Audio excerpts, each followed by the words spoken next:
Terima kasih Anda masih bersama kami. Bagi Anda yang baru saja bergabung, kami hadirkan kembali 3 berita utama hari ini. Angin puting beliung memorak-porandakan sejumlah bangunan di Kota Bandung. Lagi-lagi terjadi, puluhan siswa di Kabupaten Cirebon dilarikan ke puskesmas karena keracunan makan bergizi gratis.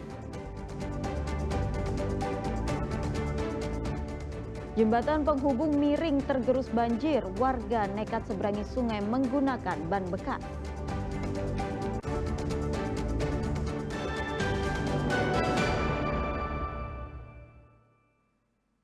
Petugas gabungan dibantu warga membersihkan puing-puing bangunan yang terdampak angin puting beliung di kawasan Ujung Berung, Kota Bandung pada Selasa malam. Terdata ada 6 rumah rusak akibat puting beliung.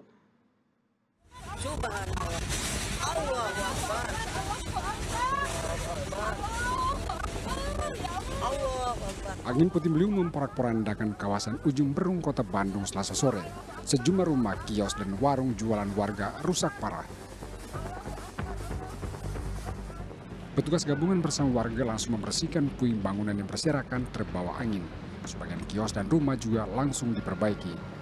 Angin puting beliung menurut warga berlangsung sangat singkat, namun dampak kerusakannya sangat besar. Bahkan pohon mahoni berukuran besar ikut tumbang.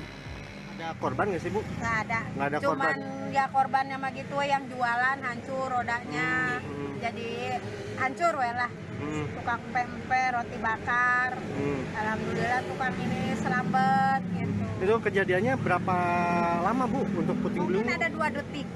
Terjadi angin puting beliung di wilayah Kecamatan Ujung Berung, karena satu pohon mahoni ya tumbang di depan kantor Kecamatan Ujung Berung, sekitar alun-alun. Selanjutnya ada reklame di depan ASO di Kelurahan Pasir Jati, dan ada kurang lebih 6 rumah yang terdampak oleh angin puting beliung dalam keadaan rusak, namun untuk korban jiwa nihil.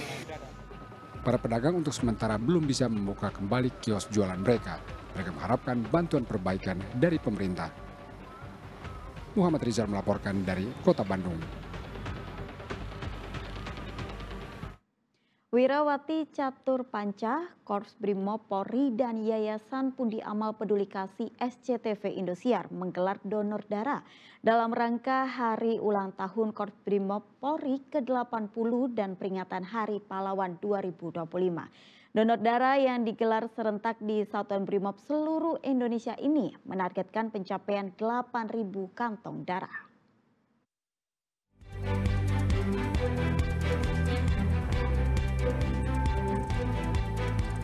Ratusan anggota Korps Brimob dan istri antusias mengikuti donor darah dalam rangka memeriahkan Hari Ulang Tahun Korps Brimob Polri ke-80 dan peringatan Hari Pahlawan 2025 yang digelar di Gedung Gineng Pratidina, Makobrimob, Depok, Jawa Barat, Selasa pagi. Donor darah terselenggara atas kerjasama Wirawati Catur Panca, Korps Brimob Polri, dan Yayasan Pundi Amal Peduli Kasih SCTV Indosiar. Dalam kesempatan ini, YPP SCTV Indosiar mendukung konsumsi 300 paket untuk pendonor dan petugas. Donor darah yang digelar serentak di semua satuan Brimob seluruh Indonesia ini menargetkan pencapaian sebanyak 8.000 kantong darah. Hal ini menjadi wujud bakti Brimob kepada masyarakat Indonesia.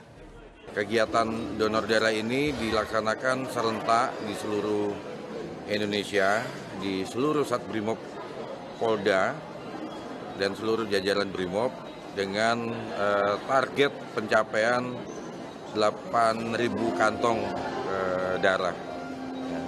Kegiatan ini kita juga bersama-sama dengan keluarga besar Wirawati Catur Panca, ya, yang merupakan keluarga dari senior-senior kami, ya, para pejuang yang juga bersama-sama kita untuk menyukseskan kegiatan donor darah ini. Pada hari ini kami mengadakan donor darah bersama Korps Brigade Mobil dalam rangka ulang tahun Korps Brigade Mobil yang ke-80. Kegiatan ini kami juga didukung oleh YPP, Yayasan Pundi Amal Peduli Kasih Indosiar SCTV. Kegiatan ini diikuti oleh 300 pendonor. Lebih dari 300 pendonor menyumbangkan darahnya. Para pendonor sangat mengapresiasi kegiatan mulia ini.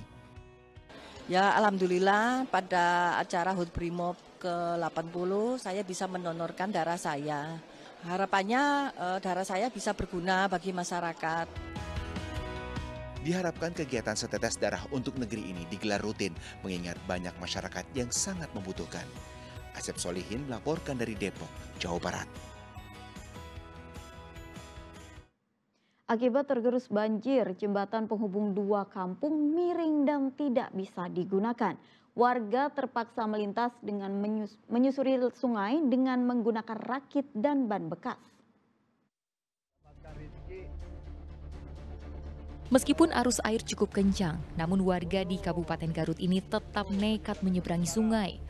Mereka terpaksa menyusuri sungai dengan menggunakan alat seadanya. Dengan menggunakan ban bekas mobil, satu persatu warga diseberangkan. Warga pun berinisiatif membuat rakit agar bisa mengangkut warga lebih banyak. Ya, warga harus menantang bahaya karena jembatan yang biasanya digunakan miring tergerus air banjir. Jembatan Cimanisan yang menjadi penghubung dua desa, yaitu Sukanegara dan Toblong di Kecamatan Pendei, Kabupaten Garut, pondasi kedua sisinya terbelah, sehingga sangat membahayakan bagi penggunanya. Akhirnya BPBD memasang garis larangan melintas. Sebetulnya dulunya kemarinnya pakai jembatan, dikarenakan akses jembatan, dikarenakan ada musibah atau longsor, maka terpaksa masyarakat menggunakan rakit darurat atau penyeberangan sementara.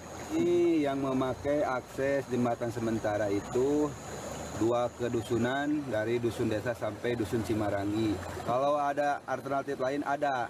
Tapi muter jauh dikarenakan medan jalannya yang rusak, masyarakat yang tidak mempunyai motor lah seperti itu. Sampai-sampai ada orang tua murid sampai nanya saya sampai memberhentikan anaknya sekolah. Kondisi jembatan rusak ini sudah berlangsung 3 minggu, namun hingga saat ini belum ada perbaikan yang dilakukan. Sementara warga tetap mengandalkan rakit sederhana untuk melanjutkan aktivitas sehari-hari. Eko Setiabudi melaporkan dari Garut. Memasuki masa siaga cuaca ekstrim, pemerintah Kabupaten Bandung Barat mengerahkan ratusan personel gabungan untuk disiagakan ke lokasi bencana. Sedikitnya 600 personel gabungan diterjunkan dalam siaga darurat tangga bencana di wilayah Kabupaten Bandung Barat yang terdiri dari BPBD, Tagana, relawan hingga unsur kepolisian dan TNI. Ratusan personel yang bakal bertugas mengikuti apel kesiapan di Mapores Cimahi. Disiapkan pula alat dan transportasi khusus untuk mendukung tanggap darurat bencana. Nantinya petugas akan bersiaga di beberapa titik rawan longsor termasuk banjir bandang untuk mencegah terjadinya korban jiwa.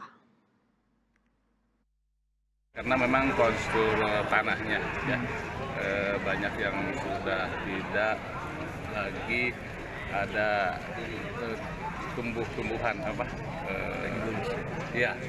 dan salah satunya itu karena sudah mungkin puluhan tahun dibiarkan tidak ada revitalisasi. Tentunya ini adalah menunjukkan komitmen kita dengan seluruh stakeholder yang ada, Forkopimda, baik pemerintah daerah, kita harus respon cepat terhadap setiap kejadian yang ada. Apalagi sekarang ini, bulan-bulan ini, kalau tadi disampaikan dalam amanat, sudah banyak sekali korban, baik korban jiwa, korban yang mengungsi. Bahkan kenapa kita siap tanggap bencana? Bahwa adalah golden time kita untuk mengurangi fatalitas dari kerugian fisik maupun kerugian materi yang terjadi terhadap korban. Laporan tersebut mengakhiri berita Jawa Barat hari ini. Jangan lupa pastikan Anda subscribe channel YouTube Liputan 6 SCTV Daerah. Saya Tabita Putri, berterima kasih atas perhatian dan kebersamaan Anda. Selamat beraktivitas dan sampai jumpa.